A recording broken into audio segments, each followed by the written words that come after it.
Hello, my Litecoin lovelies. It is me, Jaw709. You might have seen my video I posted a couple days ago with the recruitment campaign for John Kim's tour to Asheville specifically. But what I didn't do in that video was maybe introduce myself and kind of tell you a little bit about me and why I'm passionate about cryptocurrency in general. So let me try that, and then we can go from there. So, you know, a little bit about myself. I got into Litecoin and cryptocurrency last year. I think it was early May. It was right after the news of Mr. Phenomenal Charlie Lee himself leaving Coinbase to go work on Litecoin adoption and progress and SegWit adoption with the Litecoin Foundation. I don't remember how I actually came across it. I was kind of in a similar situation. Had way too much time on my hands, and I was looking for an outlet. But regardless, you know, I think just like a lot of people, I got into it for the wrong reasons initially, and that was to try to turn a quick buck. I lost some money at first, you know, trying to play the trading game, and then I started actually researching into the fundamentals of cryptocurrency, Bitcoin, Litecoin. I think Ethereum was on the rise at that time too. And the more I started researching it, the more I realized it actually dovetails with my worldview and where I want to see the world going. Specifically, you know, the open nature of Bitcoin, collaborative code where anyone can contribute without license or permission to help build the best product and the most effective, efficient product deemed by you know, users voting with software upgrades on their nodes. And I thought that was a really interesting way to kind of fuse, you know, direct democracy in a way with open source technology, and it kind of was inspiring to me. In addition to that, I don't know if how many of y'all are familiar with what's called a Type 1 civilization.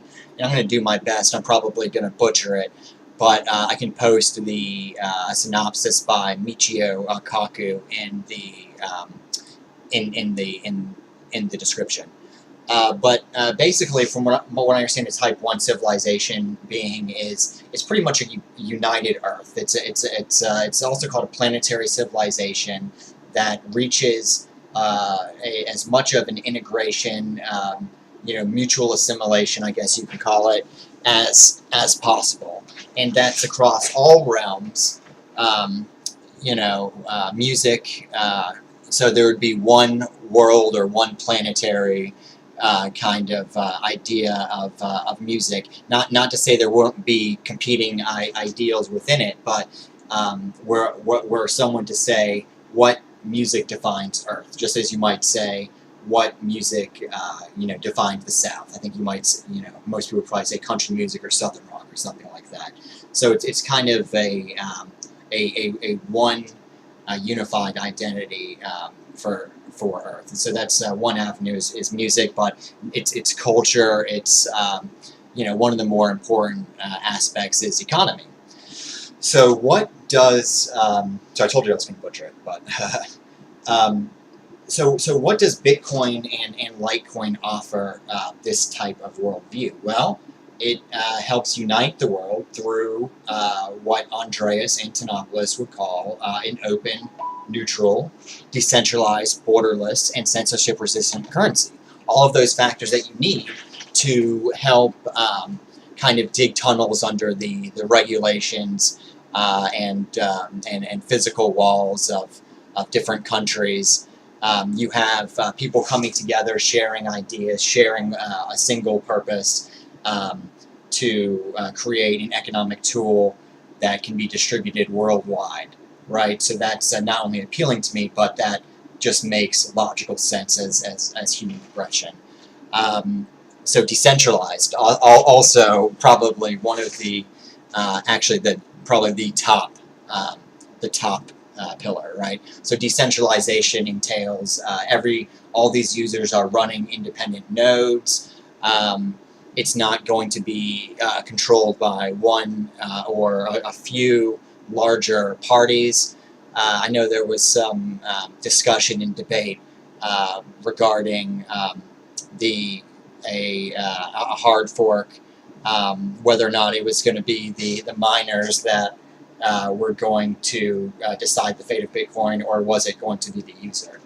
So in the spirit of direct democracy and kind of seizing our own destiny, I was really, really pleased to see that it was actually a user-activated soft fork, that users themselves upgraded the node software with pretty much an ultimatum that said, after so-and-so date, what was it, August? It was somewhere in August that it was actually going to go into effect. But telling the miners that even though you may control the supply, right, us users control the destiny of Bitcoin and Litecoin, similarly. So all these different nodes and all these different users voted with their software to form a large enough consensus to where miners and parties were forced to integrate SegWit.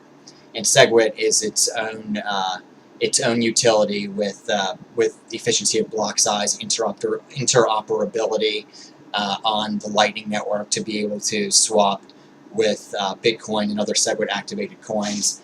So maybe we could talk about that later, or a different video or something like that. But so that's why I'm interested in Bitcoin and Litecoin.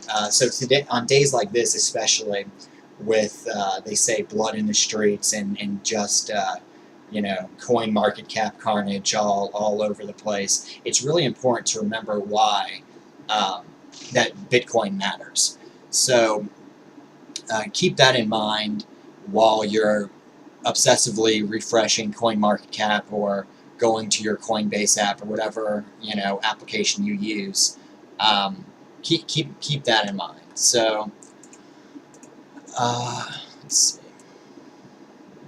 I guess I wanted to touch on kind of some of the bigger news that's going to be going on in the Litecoin Nation community. So tomorrow, you may have seen that TokenPay CEO Derek Capo is going to be debating John Mcafee and others in the token ICO space about the fundamentals of TokenPay and why tokenization of currency will help bring adoption to the crypto space. Why that matters to you, not if you weren't just involved in cryptocurrency, and if you just didn't want to do your due diligent intellectual curiosity. As a member of the Litecoin Nation, it would matter to you because, as you know, TokenPay joined forces with the wonderful folks over at the Litecoin Foundation to purchase 9.9% of WEG Bank with the intent of creating and distributing consumer-facing blockchain solutions to help facilitate the adoption of Litecoin and cryptocurrency in general. So that's really cool. So I think it would really be wise if everyone, and I'll post that link as well in the description, but it would really be wise and really be really helpful to yourself and and Derek Capo, I'm sure, and TokenPay would appreciate the feedback. We are in this together, regardless of your views on TokenPay or their fair ICO launch that they did, or their tokenization currency. It is an avenue forward. So I'm going to post that link in the description. Please tune in tomorrow if you can, live. It's going to be at 5 p.m. Eastern Standard Time. If not, please retweet it, and please watch it later to provide your feedback. I guess we'll take a quick look at the the market cap. Actually, no, we're not going to do that. I wanted to do this as an introductory video, kind of how I got into the space and why I feel cryptocurrency can help change the world. And so, with that being said, you know, everyone, hold tight, hold strong. You know, they are ye are many, they are few. Keep that in mind, and we shall seize the future. Thank you very much, and just have a tremendous day.